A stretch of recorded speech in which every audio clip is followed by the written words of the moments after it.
Beautiful Anonymous changes each week. It defies genres and expectations. For example, our most recent episode, I talked to a woman who survived a murder attempt by her own son. But just the week before that, we just talked the whole time about Star Trek. We've had other recent episodes about sexting in languages that are not your first language, or what it's like to get weight loss surgery. It's unpredictable, it's real, it's honest, it's raw. Get Beautiful Anonymous wherever you listen to podcasts. I don't really think that there is a queer haircut. It's whatever fucking haircut you're wearing if you're queer. And you should focus on, just living your best queer life. Love the that. Haircut, though, can help you get laid, which I feel like is big on the queer agenda. Beyond cis male, cis female, non-binary, trans male, there are more. You're swimming in the gender soup of different experiences. Gender is like a marker of time. Thinking critically about what inclusion means. So much of womanhood is tied to whiteness, is tied to thinness. How do I identify myself? Faggot. Non-binary. As femme as humanly possible. I'm a cisgender gay man. A binary trans woman. Theatrical and flamboyant. Dykes who identify as twinks. A gender conscientious objector. I just kind of forget that I have a body. Drag helped me unlock the power of my femininity within a masculine persona. Transitioning when you're older, it opens up an entire world of possibilities. I bloomed, I blossomed. Comfortable in my physical body for the first time in my whole life. Existing in a more nuanced way. In thought, in imagination, in fantasy. My gender in my head feels like the cosmos. Just fully unknowable, even to myself. I wasn't trying to be a gender. I wasn't trying to be a race. I was trying to be a point of energy in the universe. That's amazing. I love that. Allie, in this interview, I learned something new about you that I didn't know before, which is my favorite thing. I love when we genuinely learn new things about each other in these interviews. I learned that tea has changed the texture of your hair, which I didn't know before. Yeah, it really has. My hair has a much coarser texture to it and has some curls in it. And it used to just be bone, wispy straight. Wow. Was it blonde or have you always been a brunette? No, unlike every other white person you've ever met, I don't have a story about how I was once blonde. No, I literally assumed. I was I don't know. Sometimes when people think their hair turns brown at some point and they get really upset about it. I don't know. No, yeah. It was always this color, but yeah, then tea really changed it though. But yeah, I loved this convo that we're having today on this episode because I also really vividly remember my first queer haircut. Okay, wait, tell me. Paint a scene. Tell me about it. Okay, so I grew up a tomboy with a literal bowl cut. And then that was such a harrowing existence that I then grew my hair out super long. And only had long hair for a super long time. So it wasn't until I want to say 2017 or something that I got a shorter haircut. And I was oh my gosh. It just felt incredible. Oh, yeah. No, I love that because one thing about it is when I get new hair, it's I'm a new bitch. I'm a new bitch. I'm a new person. And I love getting my hair and my braids done every 2 months and just coming up with a whole new style because it's a story. My hair right now is really long and my joke is I'm giving capital G girl. I'm such a girl with my hair like this. And it's so, and I'm literally a natural born redhead. This is my hair. Yeah. And so I love it as a way to kind of remake your identity, when you just need a change. And I feel our guest today is the expert of what they kind of call main character cuts because they are just bomb ass queer haircuts. And, hair is so important to us as queer people because it helps us express our identity. And totally. This person has so many amazing thoughts on that. I really appreciated you in this interview because I do feel we got into a much more nuanced conversation that wasn't just short hair, mask, long hair, femme. You were just oh, I love getting this type of hair and I really enjoyed the, yeah. So that was really cool. No, totally. I mean, I think we try to get out of the conversation of just I feel for white people, queer haircuts are just kind of bad haircuts, if I'm being honest. Micro bangs? You don't like that? No, listen, bitch, I love a micro bang. A Beyonce micro bang era when she's wearing that fucking wig. Yeah. But no, I think we were able to have a much more nuanced conversation. about hair. And Alys, or, you know, also known as Big Al, is just like an absolute hair genius. So it was such a joy. It was such a privilege to talk to them.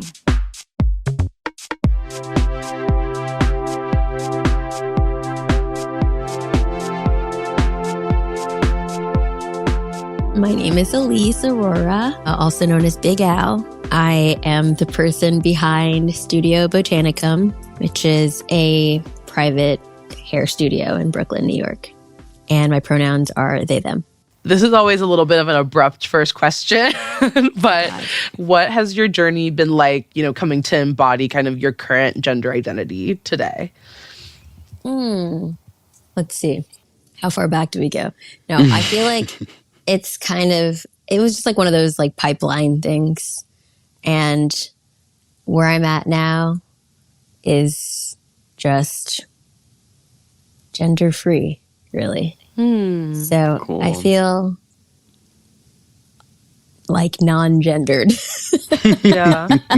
I don't feel attached or attracted or really have any, I don't know, interest or investment in any particular gender on a day-to-day basis. So that's where I am. I feel like I'm post-gender. And I don't know, you know, that might not last forever either, right? Yeah, totally.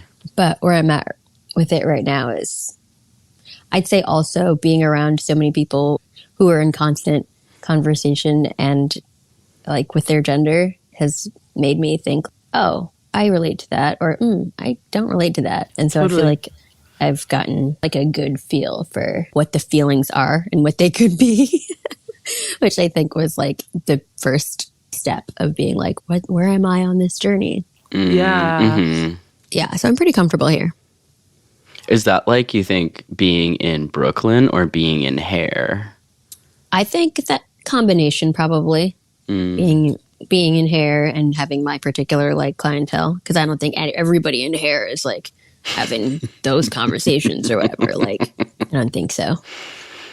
Yeah, totally. When you say like pipeline things, are you talking about like being like a tomboy growing up, being a lesbian, being... Yeah, I feel like I had like a femme moment of like, yeah, thanks, you know? And that's great. And I felt like that was like the truest embodiment in the moment, because I was just like, I don't know, this is how I dress. I'm not going to like switch it up or whatever. Like, this is fine. Yeah. And then I was kind of like, okay, I'm maybe like don't really identify as particularly femme, but I'm also not opposed to people feeling that energy from me. Yeah. And then I think I swung real hard in the other direction. Not real hard. Real hard, but like this one's pretty hard in the other direction. And I was like, okay, like what's it giving? I'm butch now or whatever, baby butch, soft butch. And again, I was like, I don't know, maybe we'll try it on, but like I'm also not mad if that's the energy that you're receiving from me. And yeah, it just kind of landed in like, it's so funny. It kind of like doesn't really matter what I think about it. It's kind of making peace with people's perception. That's interesting. The like, you feel like whatever people are getting from you, like you feel fine and comfortable with that. It's all right. Yeah. I like that. I feel like I haven't heard that as much before, but I think that's like it's literally not how people feel. So it's literally not how most people feel. I'm definitely not being like, you should do that, like to people or whatever without their consent. But like, I feel like that's just for me, for my understanding of like the world, or like how people just gender and how people perceive each other and what that perception means and how it comes to be. I'm like, I'm not going to get deep down into the work of trying to control people's perception of me. It's really like not my business. Wow. That's kind of how I feel as well. I actually really relate to that, where I'm just like, I'm only really going to do that kind of work with the people who are really important to me. Otherwise, it's just like not really worth my time. Exactly. Do you feel like you always felt that way, even growing up? Or were there times when you like struggled against like people's perceptions of you and things like that? Growing up, I was definitely like a little pretty princess, like doll archetype child.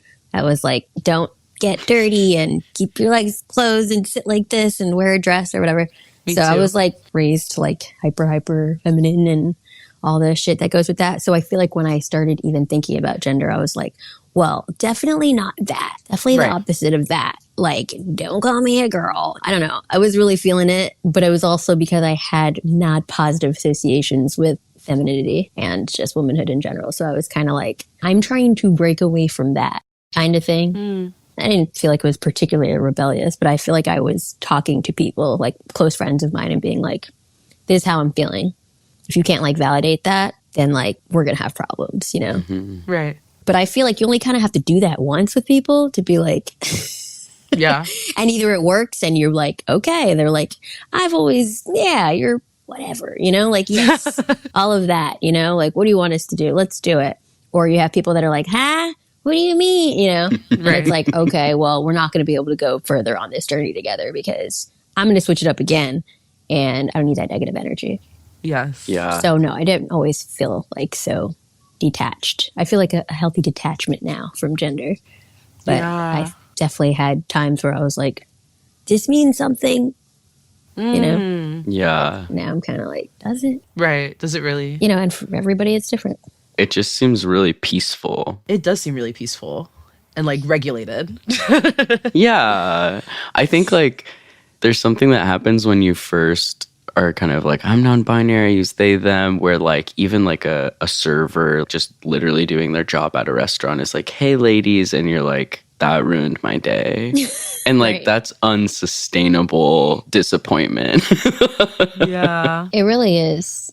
And I feel like I don't think there was ever a point where I was hoping that people that didn't know me would perceive me how I wanted them to versus how they did. But it was important to me that the people that already know me and that are close to me in my life have some inkling or concept of like my gender feelings, because like if you don't know me, what the fuck, you know, what am I going to expect? Like you literally don't know me.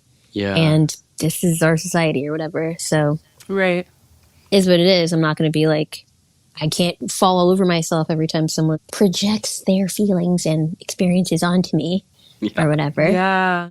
But my friends and people that know me or people I'm in community with, I'm like, I expect better from you guys. Yeah. Absolutely. I think I have felt the exact same way. I don't want to put this on you, but I guess I felt worried that it's like not the PC like take on it, just because every trans person has a unique experience of gender. But I truly have felt the exact same way. But I think, I don't know, maybe some of my more like binary trans friends have felt like a little differently, or like, you know, but I'm just like, I actually like don't really care that much. Going to a restaurant, I don't really expect them necessarily to get my pronouns correctly because they don't know me. But do I want everyone in the world to like be validated in their gender and feel safe? Like, absolutely. Maybe it's also just like the multiple layers of oppression where I'm just like, I just do not expect anything from strangers, I guess maybe is what it is. Like, I assume like strangers kind of hate me. Like, I guess I'm just like, I think strangers kill me. Yeah, I'm just like, I kind of expect you to hate me. Right. Let alone get my pronouns correctly. Where I don't know, maybe it's like white, more binary trans folks where it's like, that's like kind of their first foray into like oppression, and it's like very devastating to like not be recognized. But it's like, I don't expect anything from anyone. But then when people do expect things from people, like I expect everyone to get my pronouns correctly, I'm like, oh my God, that's so cool. I just don't think I expect anything from anybody ever. I'm like, yeah, I think it's like, it's cute. It's like sweet. Yeah. Are we going to get canceled? Really? Finally, we can rest. Exactly. Gosh, No, I exactly. should've done my research. What if you guys are already canceled? I'm like, no, exactly.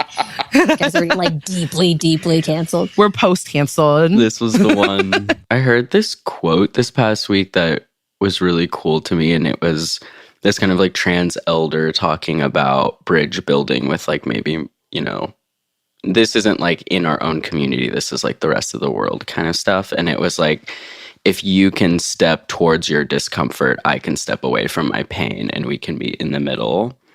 And I was like, wow, that's really beautiful and sweet. And this kind of is giving me that vibe of just like, I'm not really like married to my pain. you can see me however. We don't have to start from a place of me being like, you misgendered me. It can be like, I have a little bit more understanding for you. Maybe that comes from like, I have lower expectations right. of you on site. But hey, if it gets us there. Yeah. I think that everyone, hot take, that makes it seem like when we're talking about like our community, other communities, and like this kind of like us and them type of thing, queer people are terrible with each other's pronouns. Yeah. famously terrible with each other's pronouns. I mean, we can't remember each other's names and shit, or like right. where your face is from or whatever. So it's like, I think it's more in terms about like language and like inclusivity. I feel like it's been more about like, you don't even need to use people's pronouns that often. How often do you need to use people's fucking pronouns? No, exactly. I always find it so weird when I'm with someone. I have a friend that like, an ex-friend kind of, she would constantly use my pronouns or use pronouns for me while I'm in the room. Who does that? But I feel like cis people do that though a lot. Yes. They're talking about, I don't know what, is it third person or whatever? It's like they're talking about you while you're there. Like, she's something or da-da. And I'm like, why are you saying that? Right. I don't even ask people their pronouns because I'm not going to use them. In casual conversation, when would I be using your pronouns? Also, like, keep my name out your mouth. Keep my name out your mouth. You shouldn't be talking about me at all. Exactly. Yeah, if I'm talking to you, like say my clients, in what world, when you come in to get a haircut, am I using your pronoun? Yeah, totally. I don't see how it makes sense. But I do feel like it's respectful, but it's also, I'm not going to go on my way to try to gender you or try to. Yeah. So it just seems kind of like moot. Totally. Yeah. That is very post-gender. Yeah, unless you're talking about someone, I get it. But if you're talking indirect conversation to someone, which I think is a lot of times when people are getting misgendered or someone's using the wrong pronouns for them, it's because you're face to face. Yeah. And I've worked in the services industry for a long time. I definitely was never a hey ladies type of bartender because that's crazy. But I definitely like, what's up guys, I guess. Yes. But I feel like folks is where I land often. No, or folks is y'all. Right. Yeah. Hey y'all. And people will be like, are you from the South? And it's like, no, everyone says y'all. People say y'all. I know. People say y'all everywhere. I think it makes more sense than like, hi. Yeah. Hello, people of gender. Yeah, people of different genders. Yeah. Yeah. You just have this like not precious vibe to you that I really love. I feel like everything that you're saying is very like unprecious and it's very like relaxed in this way that I think everyone could use a healthy dose of in the community. I'll take that.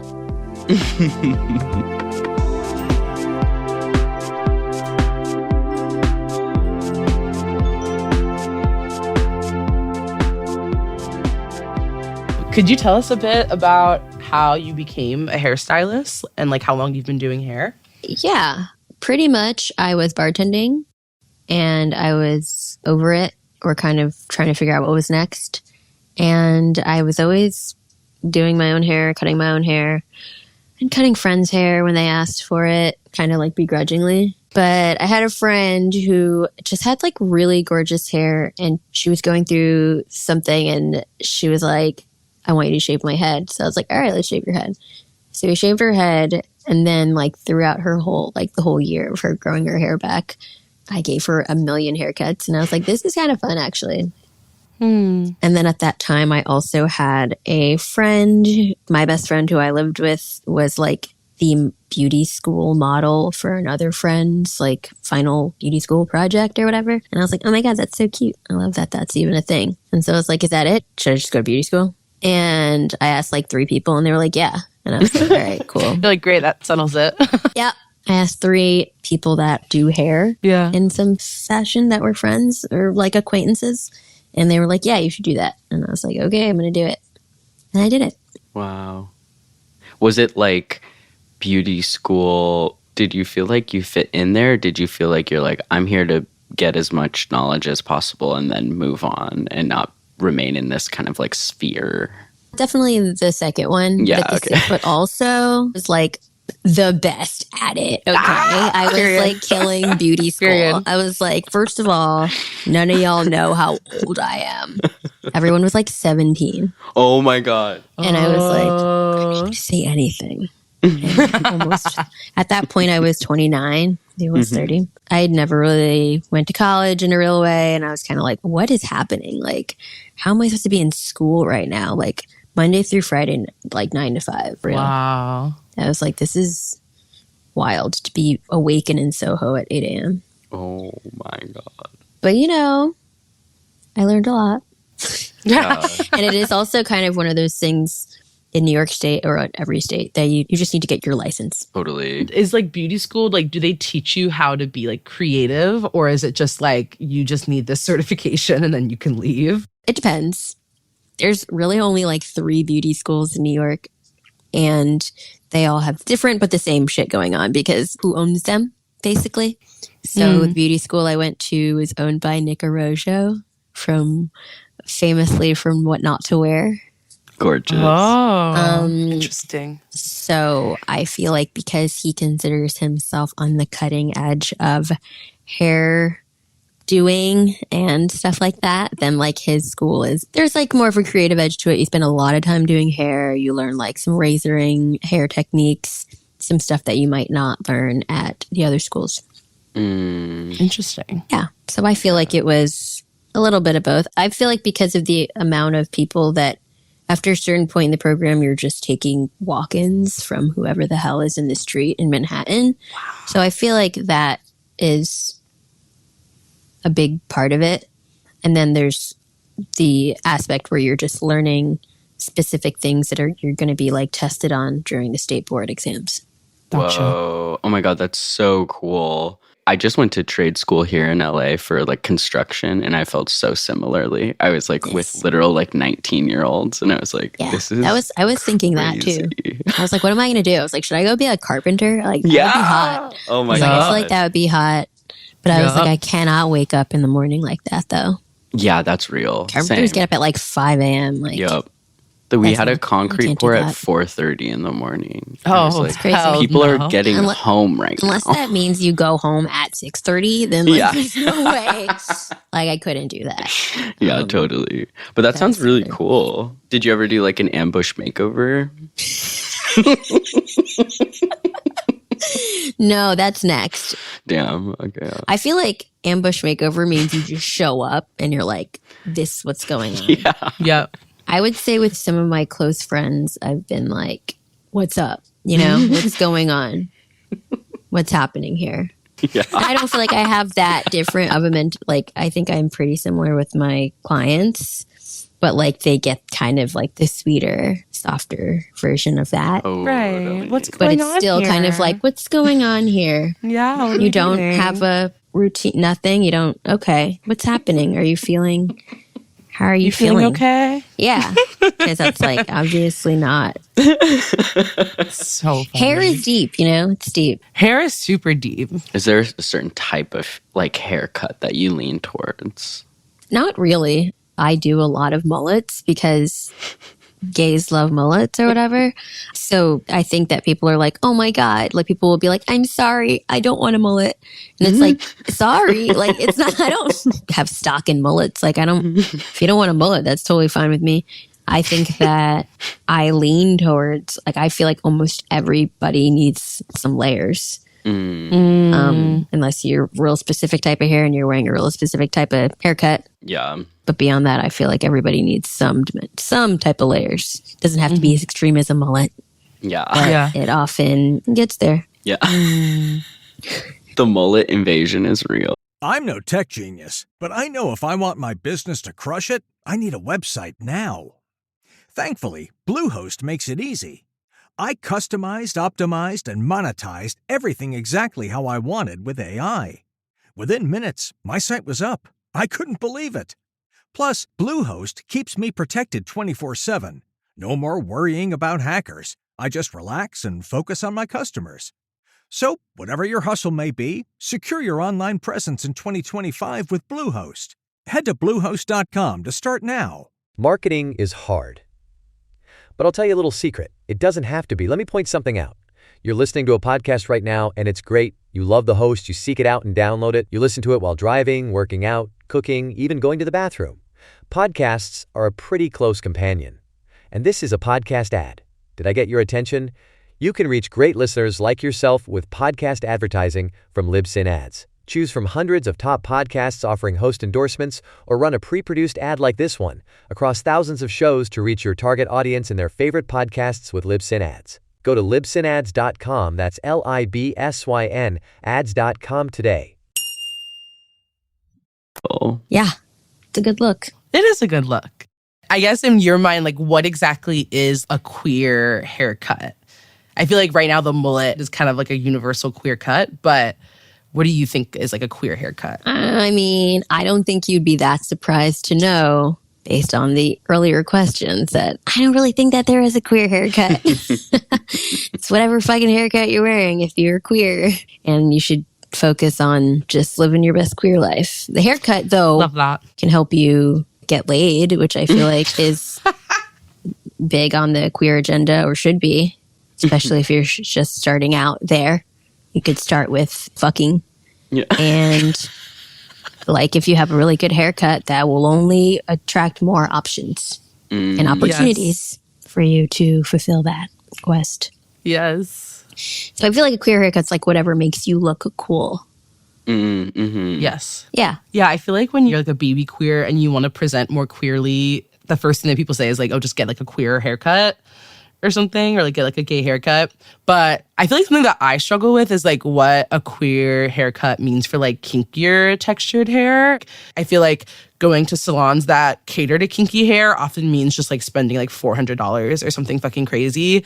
So I guess I wonder if you have any specific thoughts on like what queer haircuts can look like for Black folks and like folks with kinkier textured hair specifically. I mean, first of all, like I said, I don't think there's like any queer haircut. Right. And I think that when people come in and they're like, I just want to look gayer, it's like, okay, let's unpack that.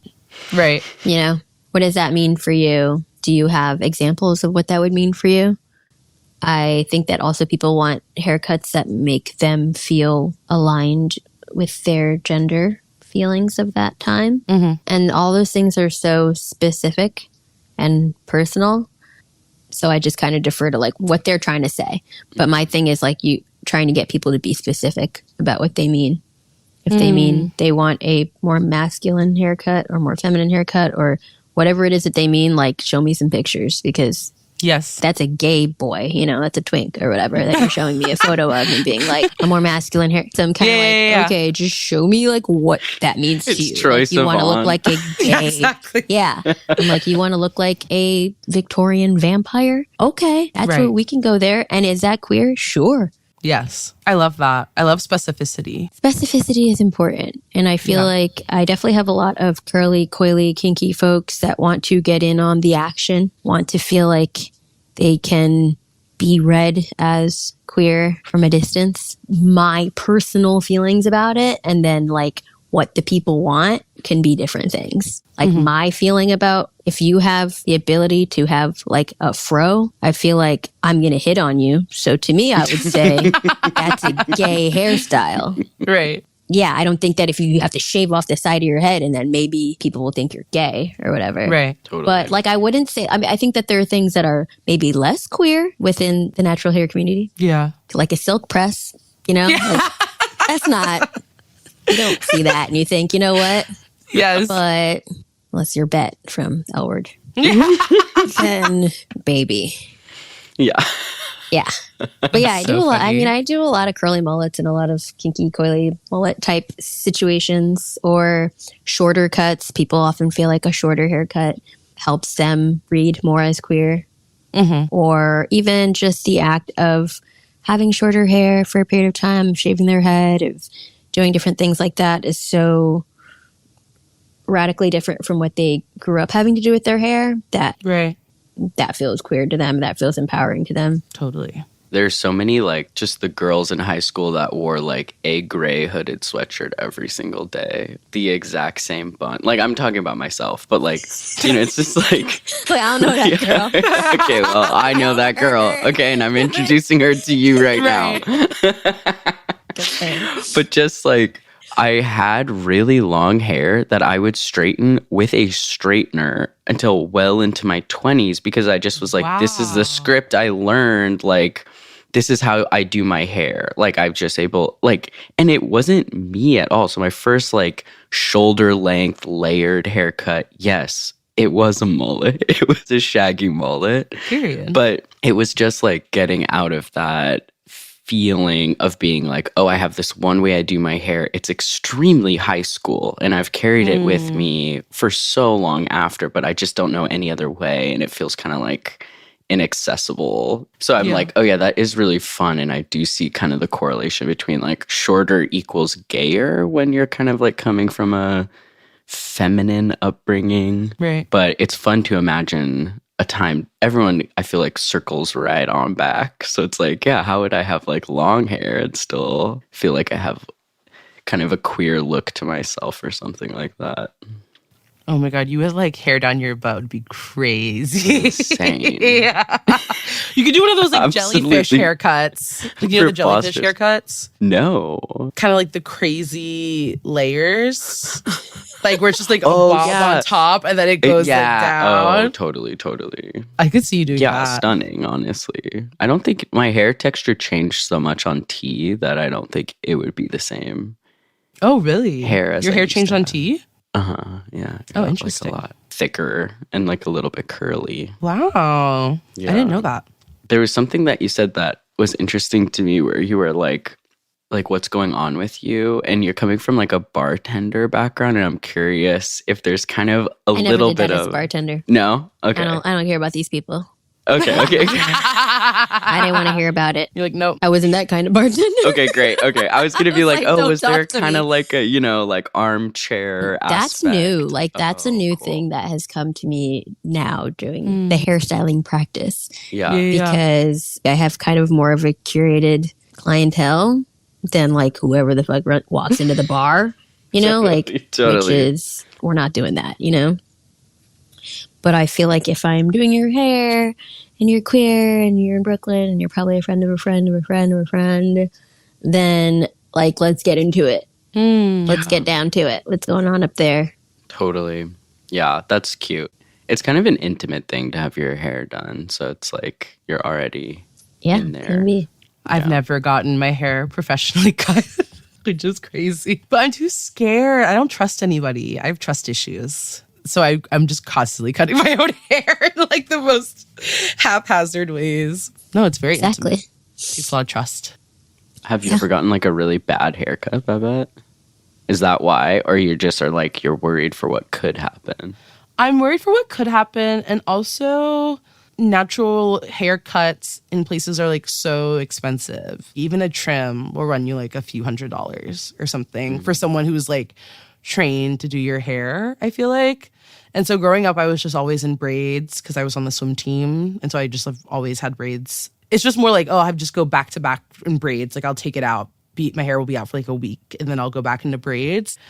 And I think I also have just an attachment to my hair in terms of length. I really don't want to lose any. Yeah, I'm just scared of things being bad without any rational actual fear of it. I also have not seen a haircut with my texture hair where I'm like, oh my God, that looks really amazing. And that's exactly what I want. Most of the people that I've seen kind of doing the haircuts that I like, their hair's a little looser. And I'm just like, I don't know if that's going to like be exactly my vibe. So yeah, I've just kind of lived in fear. Do you feel like you had kind of like an inspo where you're like, oh, this is exactly what I want and I'm going to pursue it? I think because my hair is so short, I feel way less precious about it. It's like, it'll just grow back. It's fine. I do like acting stuff. And so on set, I feel like hair and makeup will sometimes just like trim shit. And it's like, it's great. It's really cute. But I have a lot of friends who I feel like when it comes to like hair department on set, sometimes it's just too weird to like trust someone that you don't know would just like got hired for that job to like touch your hair. So I do understand that. Yeah. What about you, Alys? Who does you hair? Do you do your own hair? Who does you hair? Who does you hair? Who does your hair? Sorry. I do me own hair.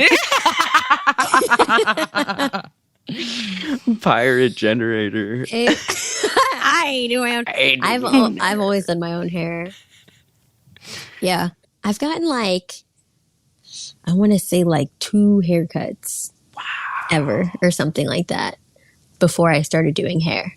Mm-hmm. Right? Because what happens to your hair after you start, once you're in the industry or whatever, is completely different because you're surrounded by people who are doing hair. So you're always kind of letting someone mess with your hair. You can just like trade. Exactly. Oh, okay. Yeah. Cute. But before that, I had always gotten my hair done since I was a kid, but it was just getting my hair straightened. So that was all my knowledge of the salon. And I thought that's what they did in salons. Me too. I wasn't sure what white people went to salons for. If their hair was already straight, I was like, what goes on in there? You know, what do you do at a blow dry bar? Can't you blow dry your hair in the bathroom at home? Right. And maybe that's still my question, honestly.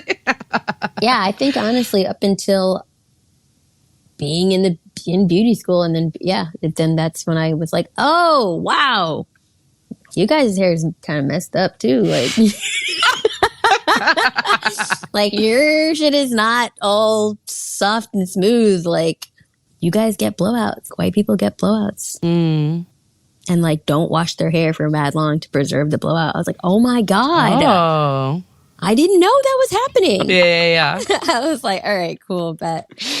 I got a haircut one time at this Dominican salon that was supposed to be like specializing in curls. And it was a really good ass haircut. I don't know what happened. Wow. But it was a good haircut. And I was like, okay, this really eats. Like, I tried to get the same haircut some years later and absolutely did not go to plan at all. I looked like an auntie. Like, I looked like I was going to church immediately after. It was terrible. And I think that taught me something, though, about like queer quote unquote hair, or like just hair that was like not aggressively heterosexual. I felt like that lady cut my hair like in a heterosexual manner. In a way that like my mother or my grandmother would love to see, you know? Yeah. So I was like, oh my God, not this. It was funny. It was funny. I have a sense of humor about my hair because I usually cut it myself anyway. So yeah, I just shaved my head after that. And then that was fun. Gorgeous. Great thing to fall back on. I feel, it's really nice to get your hair cut by someone who has like similar frame of reference for like your style or something like that. Like, do you feel like you've been someone who has converted people in that way where they like, oh, getting my haircut has always been so shitty and this was awesome? Absolutely. Yeah, I believe that. Absolutely. I feel like people are needing language and how to fucking figure out what it is that they're trying to accomplish. And also they need to hear how they could possibly get there, some options and maybe steps. It's just like a whole process. And usually you go into the hair salon, maybe you chat a little bit and show them a picture, but you're kind of like, I don't know, you're the professional. Yeah. And then you kind of just like shut the hell up for the rest of it. And that's not the environment I want to have. We're doing collaboration. I'm promising you that you're going to look hotter when you leave, or else you're not leaving. Yeah. You're not going anywhere. Right. I hope you have nothing to do after this, because if we can't get there in an hour, we're going to figure it out. We're going to figure it out. Like, you're not leaving here. Clear the day. Wow. I'm sold. That needs to be like a commercial segment. I'm like, yeah, let me make my appointment. Sounds good. It's just like a hangout where we do your hair. Love that. Totally. Do you have like a favorite story about helping a client feel more like confident and embody through a haircut? Like, is there anything that comes to mind? Just soup.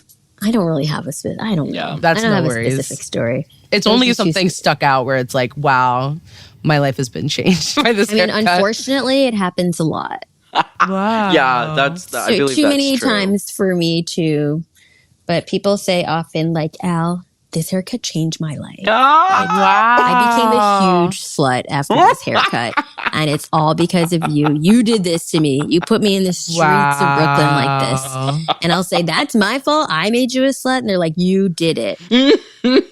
Once again, excellent marketing. I'm like, yeah. Yeah. I guess maybe one question I have is like your thoughts on other non-medical ways queer and trans folks can like feel affirmed. Do you have kind of like a relationship with tattoos and piercings and things like that as well? Yeah, I mean, I have a bunch of tattoos. I feel like that's great. I feel like tattoos are always a good pro tattoo. I'd say pro tattoo. Recently, I was talking to a client who was like, should I cut all my hair off? And I was like, generally, but what's going on right now, you know? Yes. And they had lost a job opportunity and were just kind of down in the dumps. And I was like, you know, this is really a time to add. I'd get a tattoo. I would not cut all your hair off. Or you could see how you feel when you restabilize in like 2 weeks or whatever. Yes. Realize you hated that job, but tattoo, man, you can't go wrong with that. Yeah. I'm always like, add. You don't always have to subtract. Ooh. Wow. So I'm definitely down with tattoos. I love tattoos. I love filler. I love lip filler. Wow. Period. I love. Filler is not surgery, and it is. No, it's not. It's great. And it lasts much longer than what they tell you, which is also why you should probably be careful with it. But I love a little lip filler. Most of the hairstylists I know also love lip filler. My brother looks incredible. He just We started. love lip filler. Wow. We love tooth gems. Yes. We love tattoos. Yeah, all of that. Facials. Hell yeah. I love the adding and not subtracting. I love that as like an advice, as like a redirection of like, what if we didn't cut all your hair off when you're having a crisis right now? You know, I think like every hairstylist should ask the question of what's going on in your life when someone wants to shave their head. I mean, you're making me partially responsible for this. You're getting me involved in it, I need the tea. Like, I need to know what's going on. I need to know what's up. It's so Give holistic. me the backstory, because I'm not just going to chop this all off. Hell yeah. Yeah, a lot of people have mentioned the power of a haircut when we've talked about like people feeling kind of stuck and being like surgery's so expensive, hormones are like a whole racket, and just being like, yeah, there are ways to like alter your appearance and feel more at home. And haircut was like a big one. I feel like I came down hard on haircuts because I'm afraid of them, but I do feel like my haircut equivalent maybe is also just like a new set of braids. Because like I can be anybody. Absolutely. I think that's my difference. I'm just like, I'm not like, my hair is just a thing that I'm like kind of constantly trying to protect, but I will get really fun braids. Like that's, I feel like, where my creativity more so lies. Whereas like I'm too scared. I'm too scared to get a haircut. But I wonder if that's like, I don't know, more the queer haircut for Black folks. It's just like the endless possibilities of what we can do with our hair, kind of. Endless possibilities. Yeah. And it also takes a village. It does. It takes many people. And if you do your own trims, that's totally chill and cool. Thank you so much.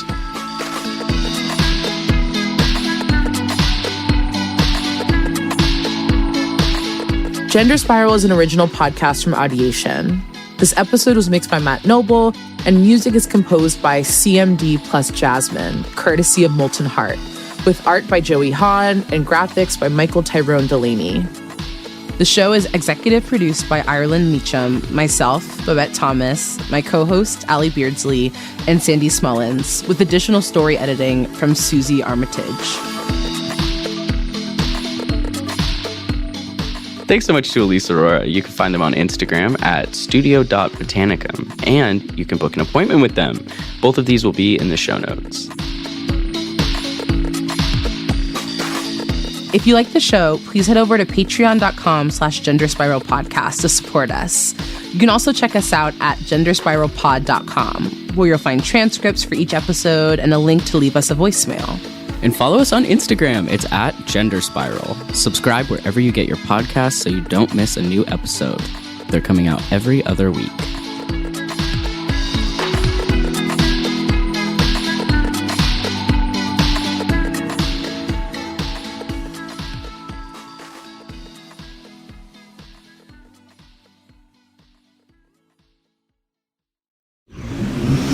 Audiation.